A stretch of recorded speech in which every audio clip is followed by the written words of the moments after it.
Hey there, my people. Today I want to share with you an episode from an old favorite paranormal TV program called One Step Beyond. What helped to make this program a must-watch back in the day is the claim that all the stories were based on real, actual, paranormal and/or supernatural events. That claim made One Step Beyond a little spooky to me, but nonetheless fun to watch knowing that the claim was, this really happened. So this particular tale involves an unloving, domineering husband, a neglected wife, and the husband's growing suspicion that his wife is cheating, and the shocking discovery of what's really going on. Well, peeps, there you have the setup. Let's get into the show. I hardly know what to tell you about the next half hour, except that it has been reported as true by those to whom it happened. It has been investigated, and no one, as yet, has been able to explain it or disprove it. John Nolan continues asking, where is Sylvia Ackroyd? Many have asked that question. Her husband, her friends, the police, especially the police. I'm not the first, nor will I be the last to visit this room. It's Sylvia's room, now become one of the world's most celebrated bed chambers, thanks to Scotland Yard's highly trained clue seekers. They began as they usually do with her personal effects, and with these dresses, all knit by hand, lonely hands. I'm assuming peeps he's talking about Sylvia. The hands of a woman who had nothing else to do. Gee whiz, this chick's existence sounds kinda pitiful. But where is Sylvia now? Unalived? But not exactly. Well, not officially. That morning, the 4th of April, was an important day. It was her birthday. Sylvia's 40th birthday. There's a knock on the bedroom door before it opens. It's Harrison, Sylvia's husband. He enters the room saying, "Good morning, my dear." Sylvia is sitting on a settee, knitting, and she simply says, "Harrison." Harrison shuts the door behind him and strides over to the desk. Harrison then says, "I have something for you." Sylvia gets up and follows Harrison to the desk expectantly. Remember, peeps, it's her birthday. Harrison says, "You should have come down to breakfast this morning." Essie did something triumphal with kidneys and bacon, and as he's talking, peeps, he's unfolding a stack of papers. Sylvia says, "Kidneys make me nervous at the best of times, let alone breakfast." And peeps, while she's talking, Harrison has placed the papers on the desk and he's reaching in his coat jacket for a pen. Sylvia sits as Harrison flips through a couple of pages and says, "Won't you mind signing here and here?" Sylvia takes the pen and goes to sign the documents. Then she stops and looks up at Harrison asking, "What is it?"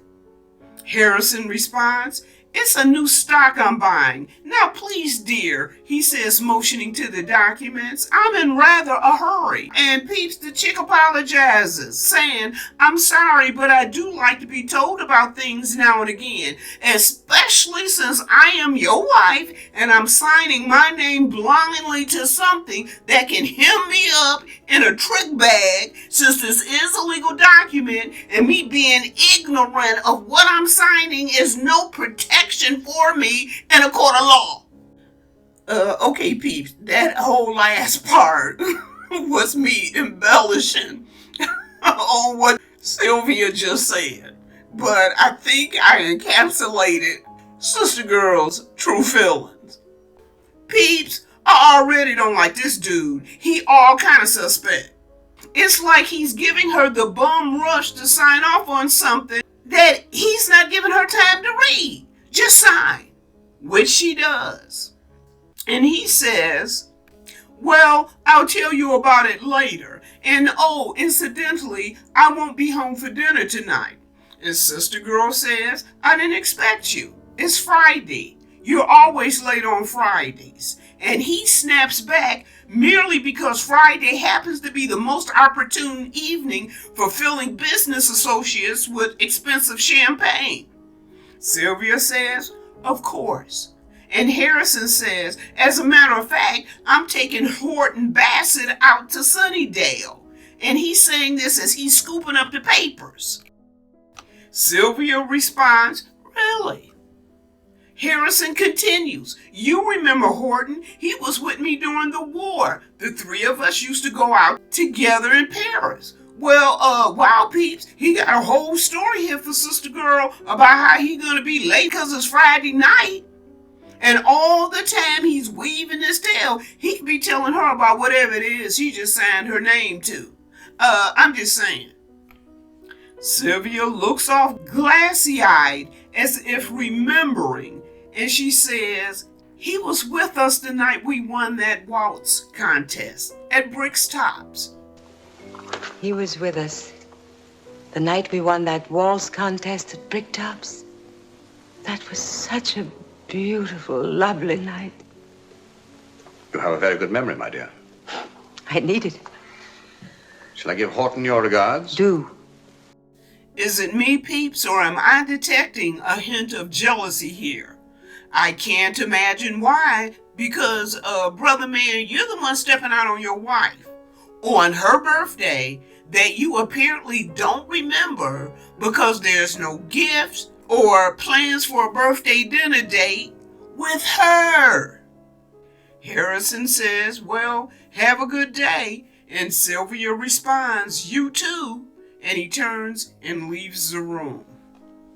And peeps, we see Sylvia sitting sad and all alone on her birthday.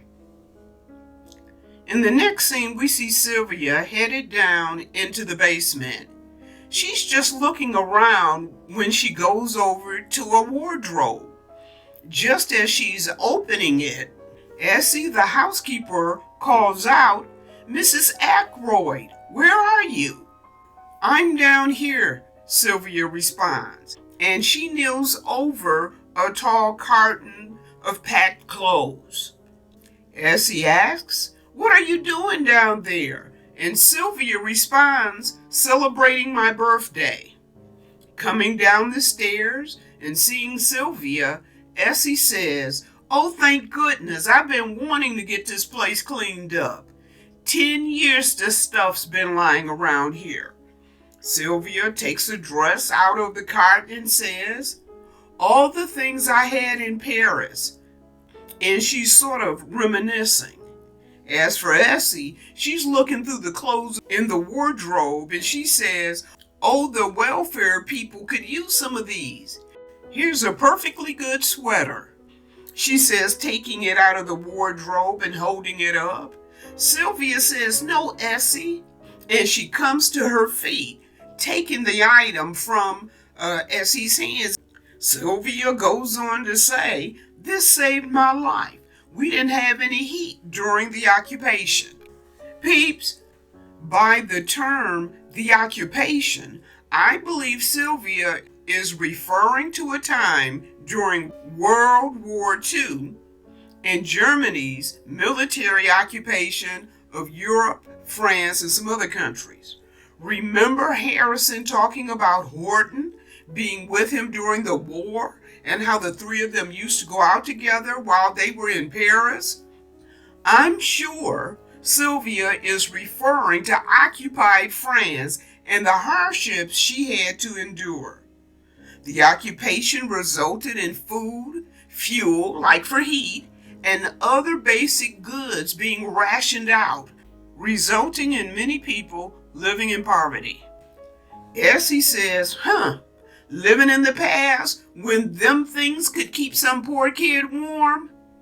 Ignoring her, Sylvia continues rummaging and says, oh, Essie, look, our transmitter. We used to send messages on that across the channel. Essie continues rummaging and says, We really should send some of these things to the hospital. Pulling out a rolled up document, Sylvia says, "My diploma from Saban." Sylvia smiles and turns to Essie, and taking a sweater from her, she says, "Oh, Essie, Madame Solo and I made these the day the Allies marched into Paris. We dyed little strips of rags with red and blue ink, and oh, we waved them as the boys came marching up the Champs-Élysées. The day I met Harrison. Oh, Essie, it was so exciting." Essie picks up an old leather suitcase, moving it aside, and says, "Well, it's over now." Sylvia responds, "Yes, it certainly is. It's hard to believe it was even me." And she sort of turns back towards the wardrobe. And as she does, Essie picks up a large box and says, "What's this?" And she turns the box to where she can read it, and she says, "A game for young and old." Oh, well, that can go to the hospital. There's room in there for some of these clothes. No, Essie. Well, what is it? Jeremy. Jeremy. Well, she perked up pretty quick. She snatched up that game, and she's holding it close like it's the crown jewels. And who's Jeremy? Well, whoever Brother Man is, he's got her smiling wide. Her eyes are shining. People, her whole countenance has changed as she runs up the stairs, saying, "Jeremy, Jeremy."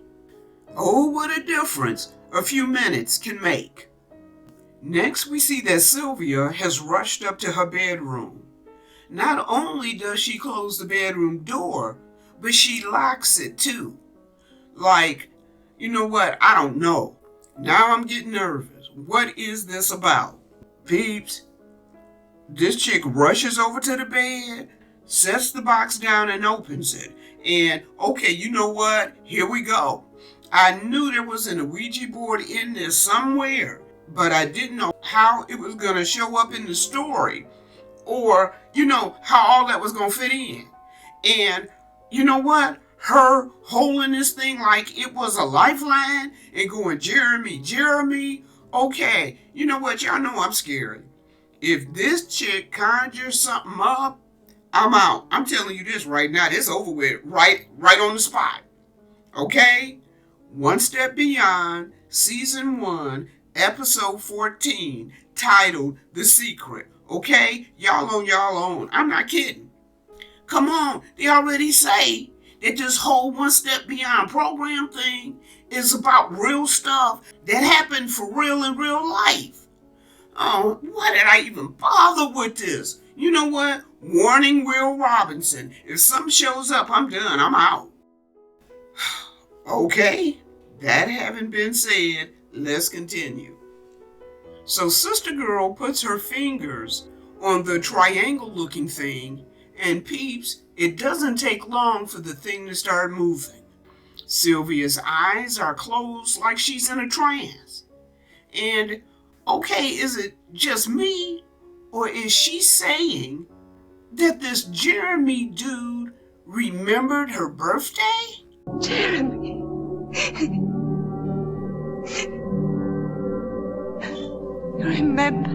You remember today.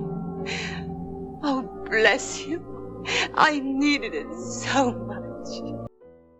Oh, okay.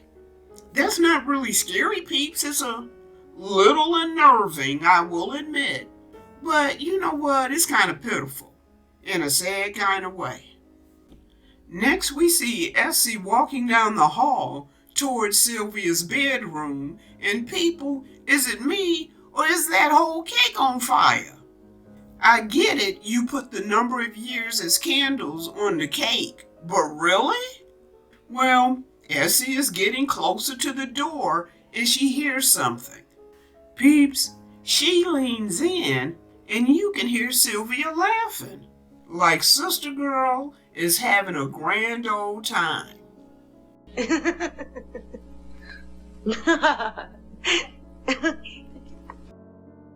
Essie knocks on the door and Sylvia answers, opening it. Seeing the cake, she says, "Oh, Essie, that's not very big," and she takes the cake from her. Okay, you know what, y'all? That cake looks more than big enough for one little old her. Essie says, "You're lucky to get anything, sending me down at the last moment. 3 shops I had to go to for enough candles." Yeah, I can understand that because it looked like you got a ton of them burning on that cake. And then she says, "And I got lamb chops for your dinner." Sylvia looks at the cake and she says, "Wonderful." Essie says, almost hesitantly, "Maybe I should get some more. There's only enough for one." Sylvia comes to her feet and says, "No, that's right, Essie. Dinner for one." And as Sylvia is kind of giving her a little push towards the door, she adds, "I'll have it up here on a tray." Essie leaves, and Sylvia shuts the door, then walks back over to the cake where she sits, then blows out the candles.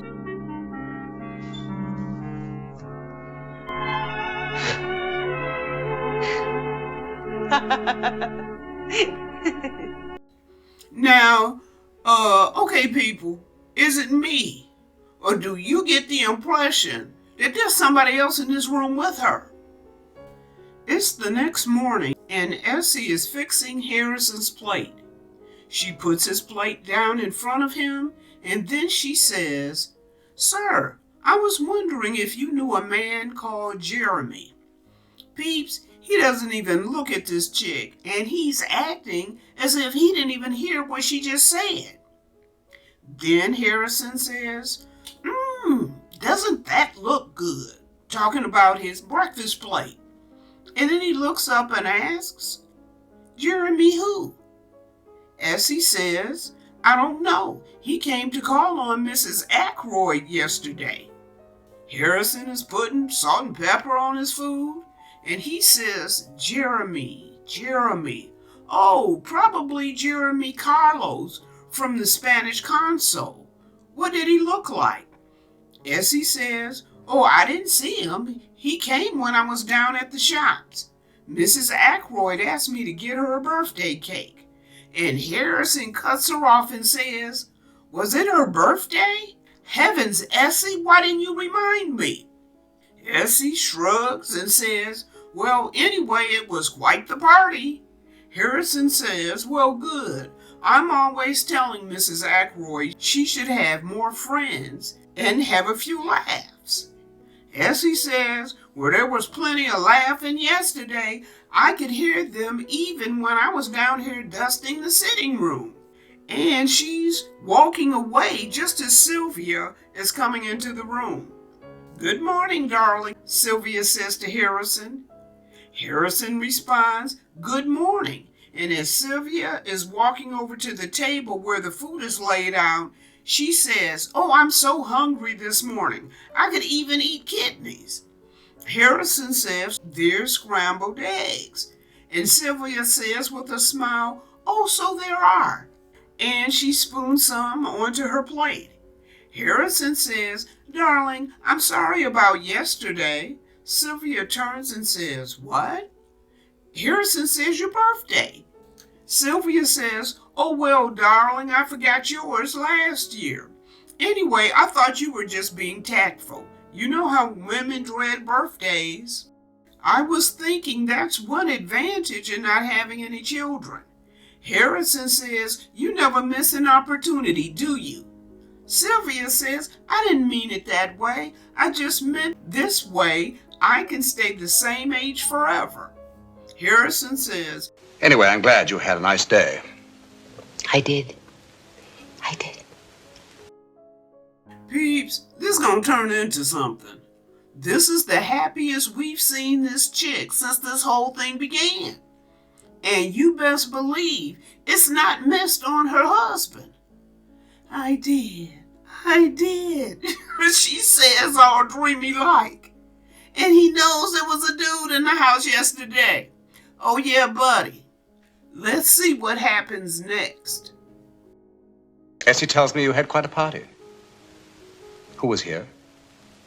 Oh, it wasn't really a party. I just thought a birthday cake would be fun. That man from the consul? Peeps, Sylvia says, who? And Harrison says, Carlos. And Sylvia says, Carlos? And you can tell she's thinking. Then she says, oh, no, Harrison. Then Harrison demands, then who was here? Sylvia says, no one was here. But Peeps, you can tell she's sort of hiding something. Harrison throws his napkin down on the table and stands up saying, Sylvia, what you do is your own affair. I use that word judiciously. Frankly, I don't mind, as long as you're clever enough to keep it that way. But you must understand my position. I will not risk adverse publicity.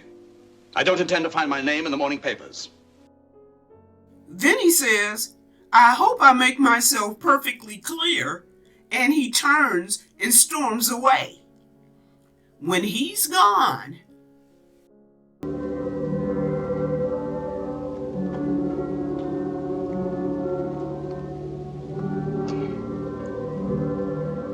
Jeremy?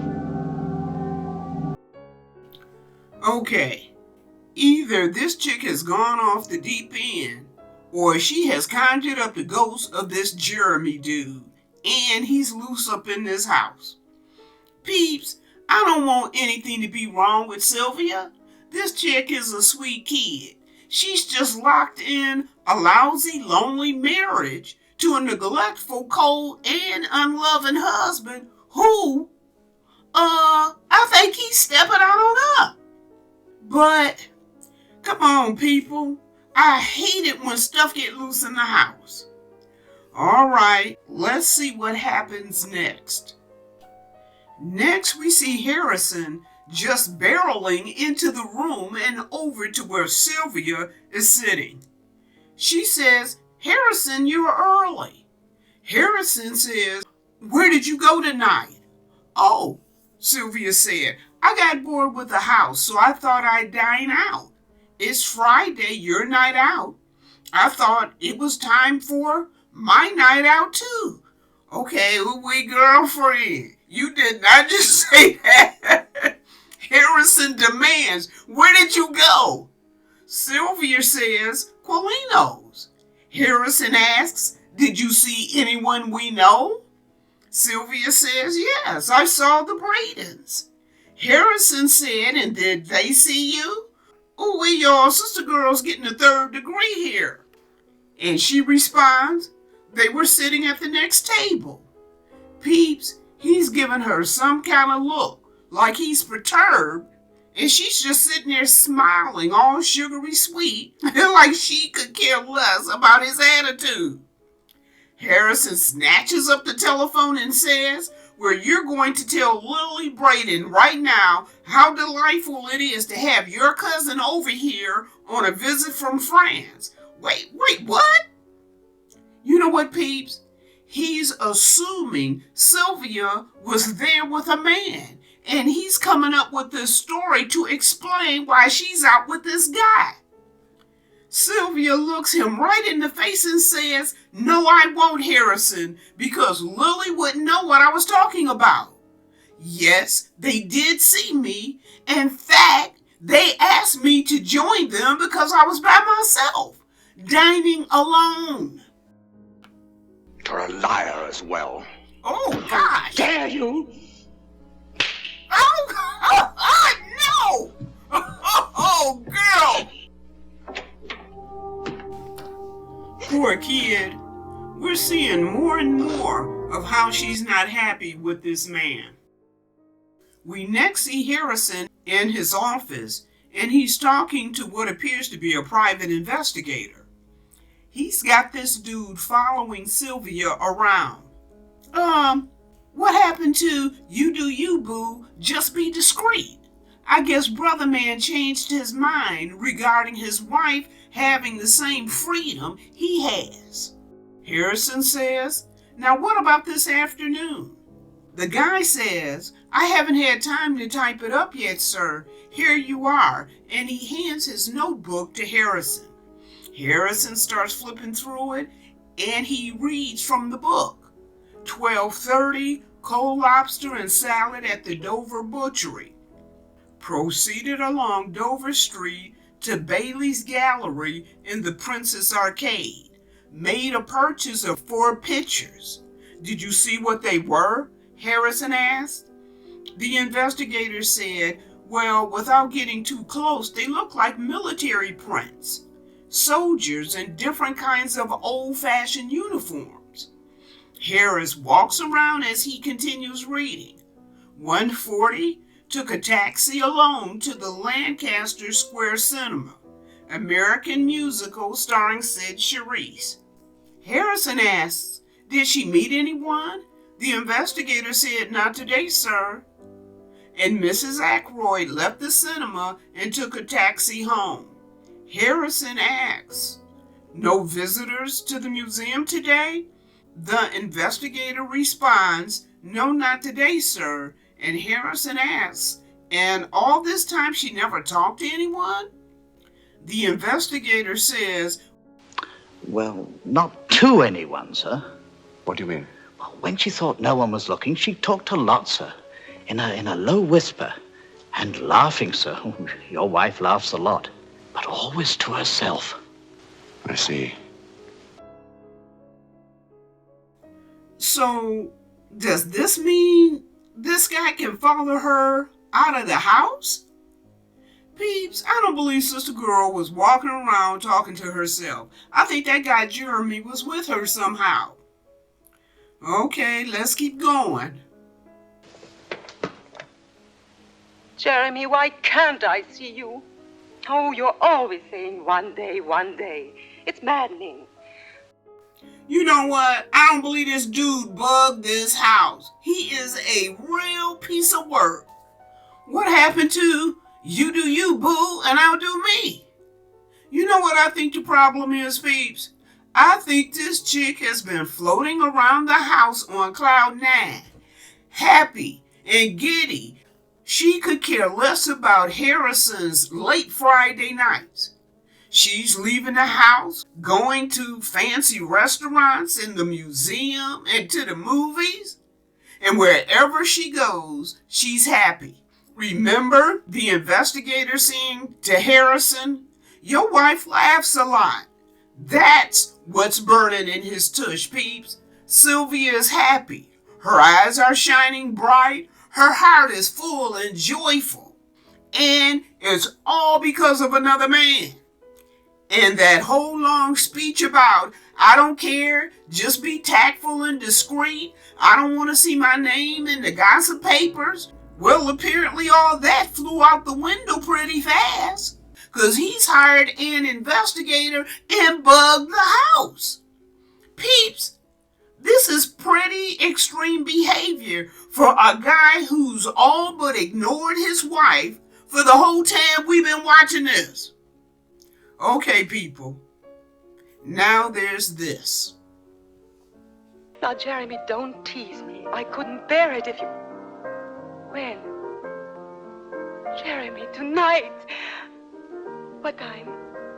Turn that off. How could you? How could you? How could you spy on me? How could you? Harrison goes over to the bar and pours Sylvia a brandy. This is not unusual, peeps. Being that it's the 1950s, it was common practice to give a bit of brandy to a woman if she was considered overly upset or otherwise having an emotional moment. It was used for medicinal purposes as a means of calming the woman down. "Drink this," Harrison says, handing her the glass. Sylvia turns away from it, and he places it on the table beside the tape recorder, and then he sits down. It's pathetic, isn't it? All these weeks you've been suspicious. Now you know. I do have a friend. Now you know why I couldn't tell you about him. Wasn't because I was frightened you'd be jealous. I wish you could have been. If you were capable of jealousy, this wouldn't have happened. Go on and speak your truth, girl. What's the old saying? A day late and a dollar short? This is what Sister Girl is talking about. All this energy Brother Man is expending now, if he would have given her just a fraction of that, she's saying they wouldn't be in the spot that they're in right now. Their marriage wouldn't be there now. Harrison says, I know one thing, Sylvia. I know that you're ill. You need a doctor. Sylvia jumps up and says, you don't know anything, so I'll tell you. Do you remember me the way I was? Fun and pretty and enthusiastic about things? What happened to me, Harrison? I expired. It wasn't getting older that did it, Harrison. I loved you very much. And when I found out about you, okay, y'all, here it is. I should have fought to keep you, but I didn't. I just gave in. I stopped living until 3 weeks ago. On my birthday, something happened to me, and all of a sudden, I was moving again. And there was color and fun and sunlight because someone was showing me some affection. Harrison asks, who? Sylvia says, someone incredibly kind. Harrison says, but who, Sylvia? And Sylvia says, do you know what an Ouija board is? Oh, man. Okay. People, I thought we were heading down a good road for this chick to unload and just tell her heart and put her soul out there in the whole bit, but this Ouija board business is a hard left turn. Harrison asks, a Ouija board? What are you talking about? Sylvia says, you remember when Pierre Dardet was captured and we couldn't get any messages across anymore. You know what, y'all? This chick sounds like she was a part of the French resistance at that time. I'd be willing to bet money on it. Well, Madame Soulon had read a book on telepathy and it seemed pretty far-fetched, but we were desperate enough to try anything. So somewhere she found an Ouija board. Well, anyway, it didn't work, not for the purposes we wanted, but we did make a friend. At first, the writings were meaningless, but slowly there was sense to them. And then Jeremy. Yes, he was a soldier who fought for France in 1870. Wow. And oh, I know this sounds unbelievable, but I checked it. I've checked in every book in the library. Everything he told us, all of it is there. His name, his regiment, where he fought, I swear. Harrison says, go on. And Sylvia says, well, we began to depend on Jeremy very much. He used to tell us where we could find food. Oh yeah, Sister Girl was part of that resistance because that crew was working with the Allies peeps, and so they had to hide from the bad guys. So he used to tell us where we could find food, and he warned us before the authorities made searches. And best of all, he made us laugh. Well, that's my lover, a man who's been expired for 80 years. Peeps, and while Sylvia is sitting there, sort of reminiscing in her mind, Harrison gets up and does this. Operator, would you give me the number of the Belden nursing home, please? What are you doing? Harrison, why are you calling that place? I'm sorry, Sylvia. We need a doctor. That's not a nursing home. Peeps, did you just hear Sylvia? She says this place isn't a nursing home, as if it's widely known that it isn't. People, I dare say he's putting Sylvia away in some type of institution. And that's the most despicable thing he could do to this chick. Peeps, he's not taking her to the hospital to check to see if she fell while he was at work and hit her head. And now she's talking funny? As a result, he's not taking her to the hospital to check and see if her chemicals or hormones are off balance and all she needs is medication to straighten her out.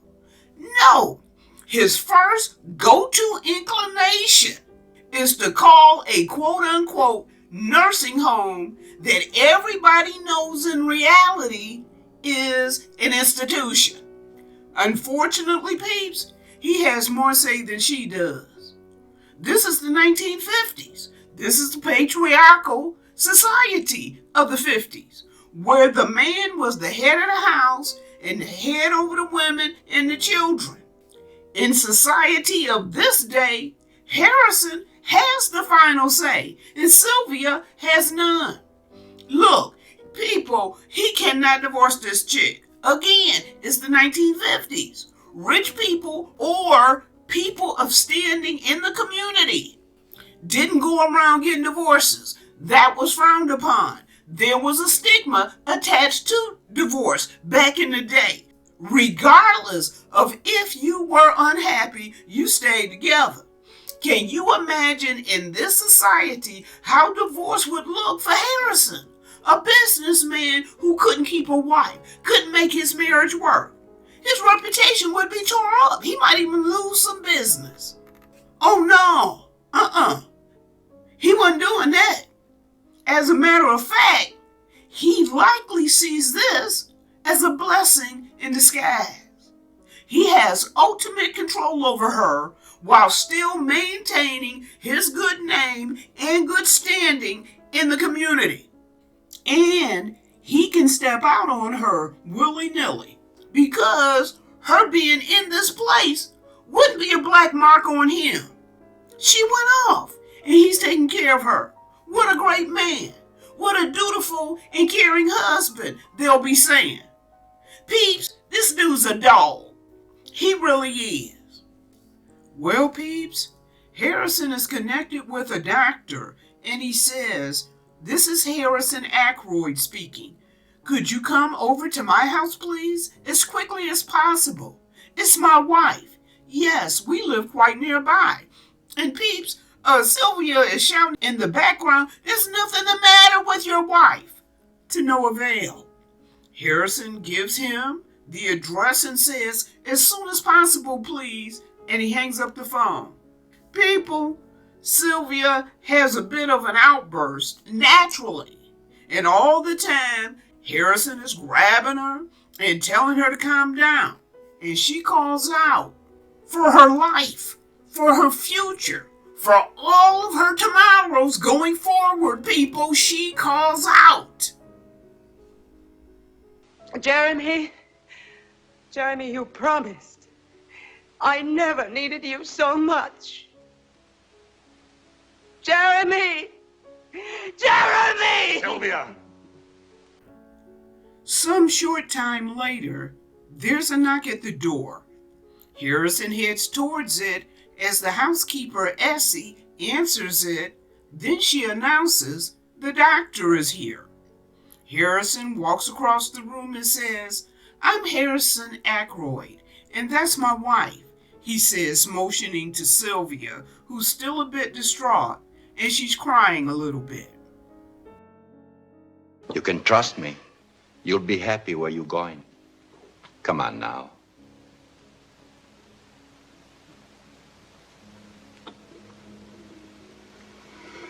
Is it necessary for me to come with you, Doctor? Not at all. Peeps, this is the epitome of patheticness. You mean to tell me you're not even going to the nursing home to make sure your wife gets situated okay? Yeah, I can tell you're really busted up over all of this. Essie, being all sympathetic, she says, "I'm sorry, sir." Harrison says, "Don't bother to make up the fire. I'll be going out almost immediately." Really, peeps? Well, we know where he's not going, and that's to the nursing home. Really? This chick ain't gone 15 minutes, and he's already getting ready to bounce. Then there's a knock at the door, And Essie says, "Oh, I hope the doctor's not having any trouble, sir." And she rushes off to answer the door. Sir. Mr. Ackroyd, Yes. I'm Dr. Werner. Who? Werner, we talked earlier on the telephone. I've come for your wife. Where is she, Mr. Ackroyd? Program host John Newland adds this wrap-up. When she left this house, Sylvia Ackroyd joined that bizarre band of human beings who have simply vanished from the earth. It would be nice to believe that Jeremy did keep his promise. He told her she'd be happy where she was going, wherever that may be. Well, there you have it, my people. One step beyond episode The Secret. Again, what I find interesting about this show as a whole is the claim by John Newland, the host and director of the program, that each episode is based on true events. I thought this particular episode was really good. Sylvia went from being a sad, ignored housewife to a woman full of happiness and life. And it really didn't take much. Just a guy paying attention to her, wanting to be with her, giving her affection and care. Ultimately, I'm glad Sylvia had a happy ending. Well, there you have it, my people. Shout out to my subscribers. Thank y'all so much for committing to the channel. And to my viewers, thanks for stopping by and viewing the content. Won't you consider subscribing, liking, giving me a thumbs up, and leaving a comment if you're so inclined? I hope you're all doing well out there. Be sure to spread some kindness where you are and take out time to show kindness to yourself. I'll see you all later.